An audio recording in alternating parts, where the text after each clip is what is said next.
السلام علیکم ناظرین، امید ہے آپ خیریت سے ہوں گے۔ ناظرین کرام، مرکزی رویت ہلال کمیٹی کے سابق چیئرمین اور مفتی اعظم پاکستان مفتی منیب الرحمان نے صدقہ فطر یعنی فطرانہ کی مقدار کا اعلان کر دیا ہے۔ 2021 عید الفطر میں فطرانہ کی مقدار کتنی ہوگی؟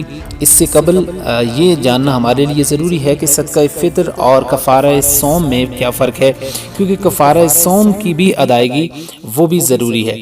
تو جان لیجئے کہ صدقہ فطر یا فطرانہ جسے بدنی زکوٰۃ بھی کہا جاتا ہے، یہ صاحب استطاعت افراد کی طرف سے مستحقین افراد کو عید الفطر کی نماز سے پہلے ادا کرنا ضروری ہوتا ہے، واجب ہوتا ہے۔ جبکہ کفارہ صوم سے مراد کیا ہے؟ کفارہ صوم کسی بھی فرض روزے کو کسی بھی وجہ سے توڑنے کی وجہ سے جو کفارہ عائد ہوتا ہے، جو جرمانہ عائد ہوتا ہے، اسے شریعت کی روح میں یا شریعت کی اصلاحات میں، فقہ کی اصلاحات میں اسے کفارہ صوم کہا جاتا ہے۔ تو ناظرین، یہاں پہ ہم آپ کو اسکرین کے اوپر بھی دکھا رہے ہیں مفتی اعظم پاکستان کی طرف سے جاری کردہ جو فطرانہ ہے اس کی مقدار کتنی ہے۔ تو سب سے پہلے جو نارمل افراد کے لیے ہے وہ ہے گندم کا 2 کلو چکی کا آٹا، اور یہ اس کی جو قیمت ہے وہ بنتی ہے 140 روپے۔ عام لوگوں کے لیے جو غریب طبقہ ہے یا جو درمیانے طبقے کے لوگ ہیں ان کے لیے یہ فطرانہ جو ہے نا وہ مقرر کیا گیا 140 روپے۔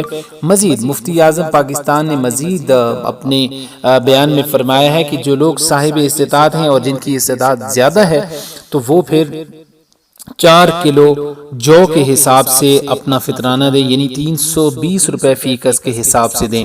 مزید مفتی صاحب نے فرمایا کہ اگر کچھ لوگ اس سے بھی اچھے ان کی استطاعت ہے تو پھر وہ 4 کلو کھجور کے حساب سے 900 روپے فی کس اپنا فطرانہ ادا کریں۔ مزید فرمایا کہ اگر اس سے بھی کچھ لوگ زیادہ صاحب استطاعت ہیں اور امیر کبیر لوگ ہیں تو ان کو پھر 4 کلو کشمش کے حساب سے 1920 روپے فی کس کے حساب سے اپنا فطرانہ ادا کرنا چاہیے۔ ناظرین کرام، یہاں تک یہ کفارہ یہ فطرانے کی مقدار تھی۔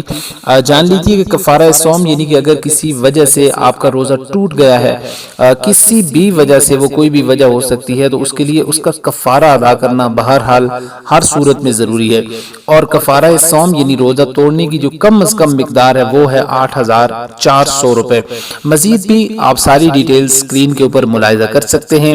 ناظرین کرام، مزید اپڈیٹڈ ویڈیو کے لیے ہمارے چینل پہ اگر آپ نئے ہیں تو چینل کو لازمی سبسکرائب کریں تاکہ آنے والی تمام اپڈیٹڈ ویڈیو آپ کو ملتی رہیں۔ السلام علیکم ورحمۃ اللہ وبرکاتہ۔